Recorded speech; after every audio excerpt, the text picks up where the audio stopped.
l'impact, d'abord, ça a été d'abord un confinement, des confinements et de s'adapter à ça.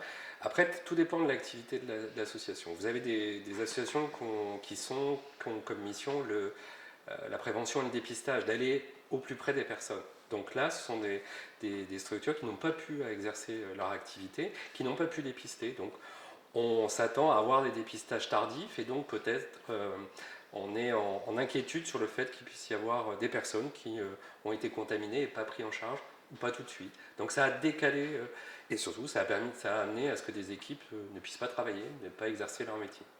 Nous, pour le coup, on est sur l'accompagnement des personnes qui vivent avec le VIH, aussi sur de l'information. Donc on a transposé directement notre activité au téléphone, en visio, et on peut dire qu'on n'a pas chômé du tout pendant toute cette période, et on continue. Dans le sens où il y a eu un besoin très important de soutien sur des angoisses, du stress lié à ce nouveau virus, qui n'était pas prévu, inconnu, avec des informations contradictoires. Donc on a tout adapté, c'est-à-dire d'être au plus près des personnes. On a aussi, on est allé au domicile des personnes pour faire des courses alimentaires, des aides financières, parce qu'on a été aussi dans le constat de situations très dégradées, pas mal de personnes. Il y a une explosion de précarité et d'isolement. C'est ça comme encore plus peut-être En tout cas, sur cette période de confinement, déconfinement, oui, puisque des personnes qui avaient recours aussi à des amis, du voisinage, des structures d'aide à domicile qui se sont arrêtées, du coup, se sont retrouvées en très peu de temps seuls, en fait. Et du coup, là où ils avaient besoin d'aide, l'aide qu'ils avaient habituellement s'est arrêtée.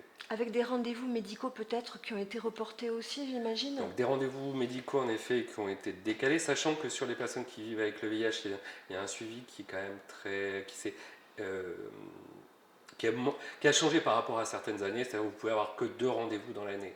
Après, les médecins se sont bien adaptés sur la question d'utiliser justement la visio, de faire des consultations au téléphone, sur des suivis où, je dirais, ils se connaissent bien, c'est-à-dire le patient et le médecin se connaissent bien. Mais des personnes qui pourraient être détectées rapidement, qui ne sont pas malades hier et qui le deviennent le lendemain, justement, ça pose peut-être un peu de problème et ça freine De toute les façon, il faut rendez-vous se médicaux. reposer une chose extrêmement importante, tout ce qui retarde l'accès au traitement, c'est-à-dire les dépistages tardifs, ont des conséquences. C'est-à-dire ont des conséquences sur le fait que sur l'organisme de la personne, sur le développement du virus.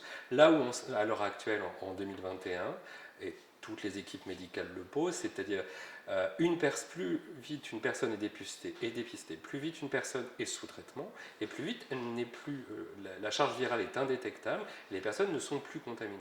Ce qui signifie que le virus est réduit, ne peut pas se développer, donc c'est tant mieux pour l'organisme de la personne, pour sa santé, et aussi elle n'est plus contaminante. Donc on arrête en cette période Covid et où la question, la transmission est centrale, on voit bien que là on a tous les moyens de pouvoir permettre à ce que ça ne se fasse pas. Donc ça veut dire d'informer, de répéter, aller vers le dépistage, soyez au clair avec vous-même, et plus vite vous serez dépisté, plus vite vous aurez accès à un traitement, et plus vite on peut agir sur ce virus. Un an après la Covid-19, est-ce qu'on recense une baisse de dépistage, du nombre de dépistages dans notre région ou pas? Ou alors on a cette crainte-là? En tout cas, on l'a vu sur notre région, et puis on voit surtout c'est que à l'heure actuelle, les dépistages, il y en a beaucoup, donc ça veut bien dire qu'il y a eu des personnes qui n'ont pas pu y aller. Il a fallu parfois trouver des solutions. Euh, Par exemple, vous avez la possibilité d'aller chercher des tests rapides en pharmacie. Pharmacie. On voit bien que ce n'est pas quelque chose qui est intégré, ce n'est pas des habitudes, c'est le fait de payer un test, c'est de se retrouver seul à faire un test. Donc c'est bien cette question d'avoir accès à des lieux anonymes, gratuits, où ce soit facile de le faire, qu'il n'y ait pas d'attente, que ce ne soit pas obligatoirement non plus l'hôpital. Par exemple, ce qui s'appelle le CEGID, qui est les anciens centres de dépistage anonyme et gratuit, qui s'est installé maintenant dans le Polygone, c'est de sortir ces centres de l'hôpital pour qu'il n'y ait pas cet étiquetage-là. Et c'est important, nous on les rencontre, toute l'équipe on les rencontre cet après-midi, parce qu'ils ont beaucoup de dépistages, beaucoup de personnes qui veulent se faire dépister, beaucoup de personnes qui veulent avoir accès aussi au traitement qui s'appelle la PrEP, c'est-à-dire un traitement préventif pour ne pas être contaminé par le VIH par exemple. Donc oui, tout le retard pris pendant cette période lié à la Covid-19 est un retard où on va avoir les conséquences et les effets. On le voit bien, c'est pas qu'en France, c'est l'OMS aussi qui le pose en disant ce retard-là, on va le vivre et on va le constater. Alors le VIH poursuit sa route, est-ce qu'on peut dire qu'il regagne du terrain en silence ou pas? Parce que c'est vrai qu'on axe beaucoup sur la Covid-19 aujourd'hui, il y a beaucoup de recherches là-dessus.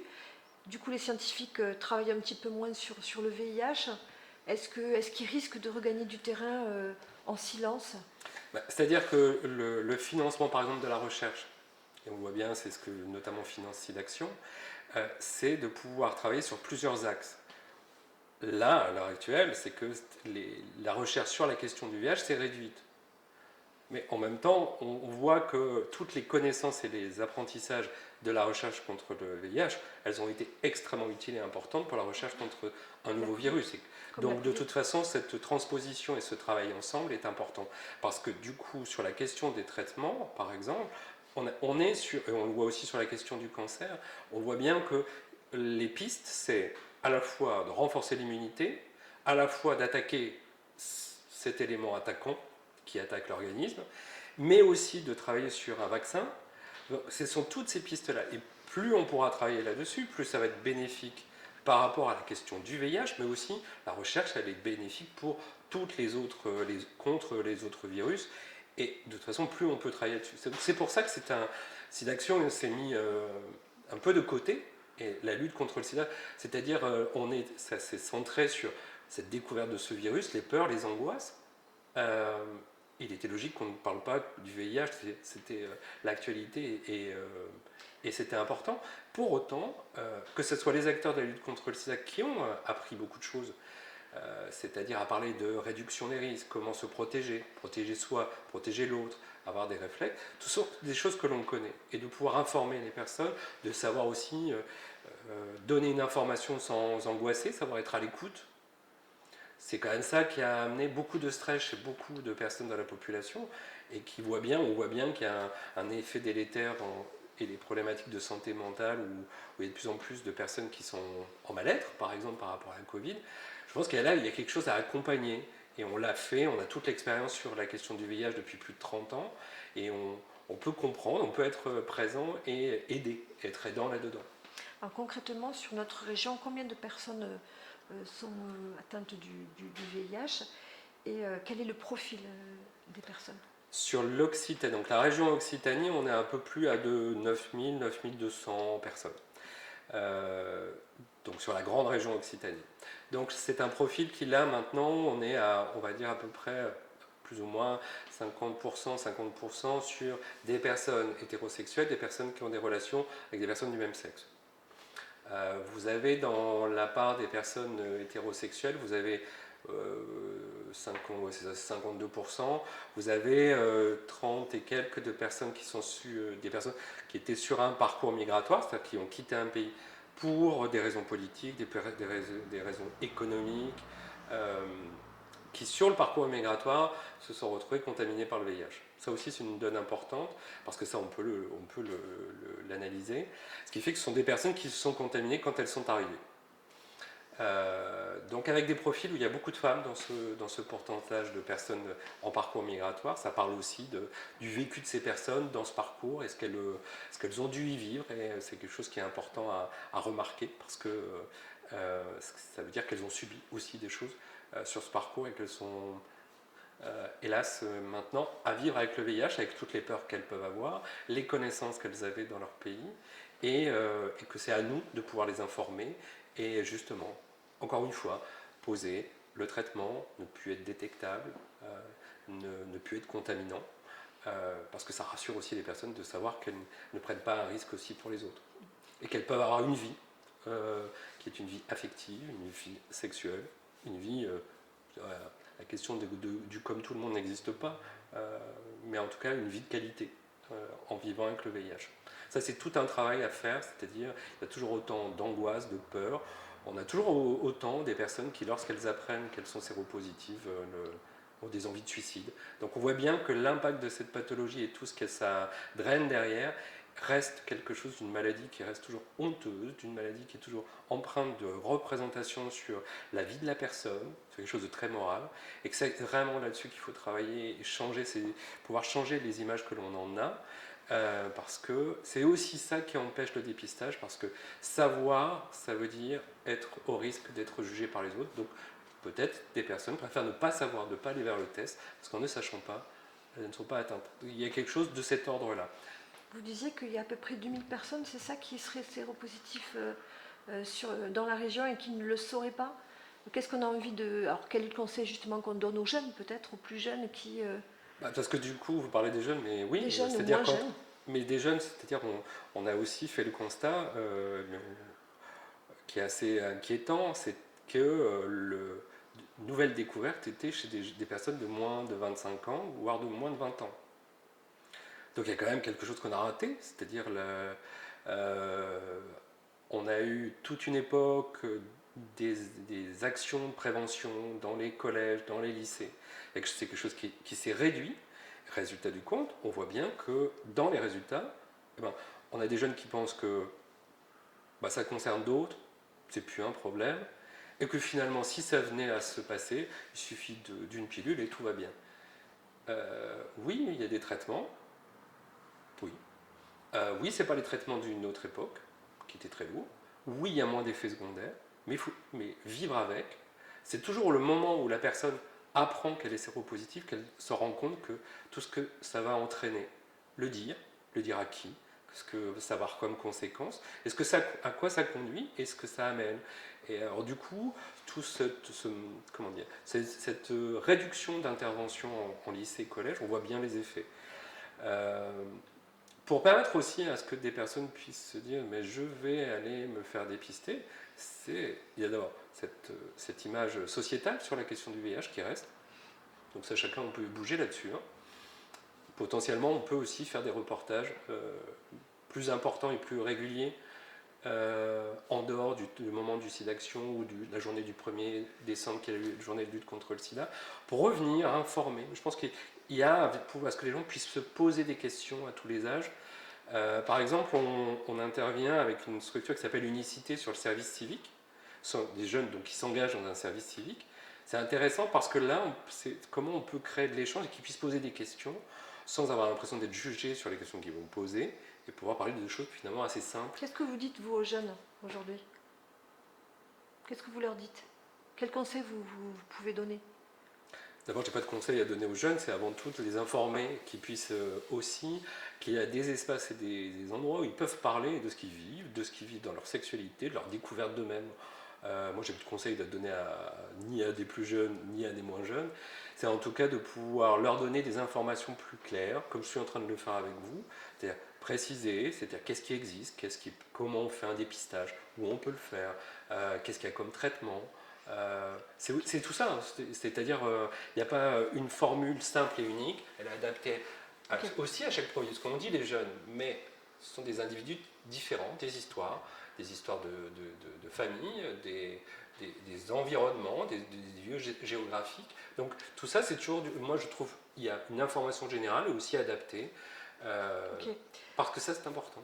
Ok, la trithérapie, une dernière question. Est-elle toujours la réponse? Y a-t-il eu des avancées? Et est-ce qu'on peut se prémunir d'une infection avec un traitement? Voilà. Donc, pour rappel, la trithérapie, je veux dire, c'est 1996, donc depuis, cette trithérapie a bien évolué, mais c'est surtout ce qui a permis à ce que les personnes aient moins d'effets secondaires, que le virus se développe beaucoup moins, voire plus. Et là, on est en train vraiment d'être sur pouvoir essayer d'atteindre le virus partout, c'est-à-dire qu'il n'y ait pas de réservoir du virus. Donc, la trithérapie, en fait, maintenant, c'est aussi l'allègement en termes de... Ça paraît simple, comme ça, mais c'est plus simple d'avoir une seule pilule à prendre que plusieurs. Donc il y a une combinaison maintenant en une seule pilule. Sous injection aussi, peut-être? On est sur, donc là il y a des essais sur l'injection qui sont en cours, donc c'est en cours, mais l'idée c'est de pouvoir faire une injection par exemple mensuelle, à diffusion lente, qui va permettre d'une part pas de prise de médicaments quotidiennement. La question de pouvoir le faire autre part qu'à l'hôpital, et surtout, ça allège. C'est-à-dire, la question du traitement n'est pas toujours au quotidien. Donc ça, c'est des allègements, parce que c'est pour beaucoup de pathologies, il y a un allègement, c'est-à-dire la question de diffus, et de pouvoir... ça, c'est des travaux entre laboratoires aussi. Grâce à cette trithérapie, on n'en meurt plus? On en meurt encore aujourd'hui du sida? Tout dépend où vous vivez, du En pays où vous vivez. Non, D'accord. mais il faut le rappeler, qu'il y a des pays où vous mourrez du sida. C'est-à-dire que de séropositivité, vous passez en stade sida et vous en mourrez. Il faut se le rappeler. Parce qu'ils n'ont pas accès au traitement. Oui, ça fonctionne, oui, tout à fait. Alors Aujourd'hui, là, en avec le France, par traitement, exemple, où l'accès au et traitement en est région, facilité, ici notamment, il est ouvert à toute personne chez qui on découvre une séropositivité. Donc, non, les personnes ne meurent plus en tant que telles du VIH, du sida, pardon, à part si elles sont très avancées dans la maladie. C'est-à-dire là aussi, c'est des dépistages très tardifs. Donc il y a des personnes qui ont un état de santé très dégradé. En revanche, on voit que des personnes, des décès sur d'autres comorbidités. C'est-à-dire les comorbidités, c'est d'autres pathologies. C'est-à-dire l'arrivée de cancer, l'arrivée d'autres pathologies lourdes, qui font que, en fonction du vécu avec la pathologie, la durée des traitements, quel traitement a été pris par les personnes. Donc on le voit sur le vieillir avec le VIH, on voit apparaître une multiplication de pathologies autres qui, elles, sont plus dangereuses. C'est-à-dire à l'heure actuelle, il faut mieux découvrir que l'on est séropositif et d'être sous traitement que certains cancers où le pronostic vital est très risqué et où les traitements sont là pour réduire l'avancée, mais qui ne pourra pas empêcher l'évolution du cancer, par exemple. Mais donc ça, ce sont des comorbidités, des copathologies, où là, oui, là, il y a un risque de décès. On le voit sur le vieillissement des personnes. Pour revenir à la prévention, donc, il y a plusieurs manières de prévenir.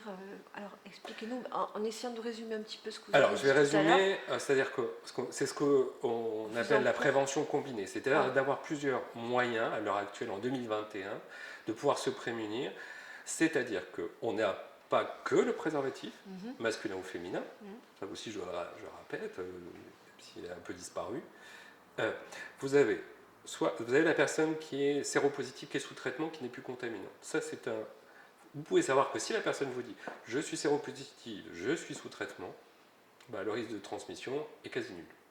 Ce qui ne sera pas le cas avec quelqu'un que vous ne savez pas. Vous avez la possibilité, pour les personnes qui sont en difficulté de prévention, de mettre un préservatif, de pouvoir avoir accès à un traitement qui va être préventif. C'est-à-dire, vous avez donc un suivi très régulier, une prise de médicaments qui va vous empêcher d'être contaminé par le virus alors que vous ne vous protégez pas. Ça, c'est aussi quelque chose de nouveau, en tout cas, et qu'il faut faire connaître pour tous, c'est-à-dire les personnes qui sont en difficulté de prévention, il y a le moyen d'eux. Vous avez le traitement post-exposition, c'est-à-dire le traitement d'urgence, c'est-à-dire où vous pensez avoir pris un risque, vous êtes en doute. Dans les 48 heures, vous pouvez avoir accès à un traitement qui empêche que le virus puisse s'installer.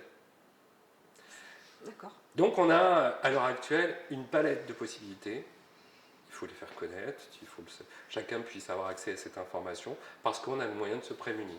Donc on est entre je suis très informé et je sais que j'ai du mal à m'en protéger, je peux avoir un traitement. Je suis séropositif, j'ai accès à un traitement et je ne suis plus détectable, je ne suis plus contaminant. Voilà, c'est vraiment le grand changement de ces 10-15 dernières années, c'est-à-dire qu'il y a les moyens d'eux. Donc et on puis, peut avoir même une vie s'il y a sexuelle contamination. libre et normale. Tout à fait. La plus grosse peur d'un certain nombre de personnes séropositives, c'est d'avoir des rapports sexuels non protégés. Même si l'information est donnée et qu'ils le savent, la peur est tellement puissante de contaminer l'autre, et c'est important de le dire, parce que des fois encore, des paroles qui peuvent être toujours aussi étonnantes à entendre, c'est que les personnes séropositives ont peur de contaminer. Ça, c'est extrêmement fort. Alors que sous traitement, ce n'est pas le cas. Exactement.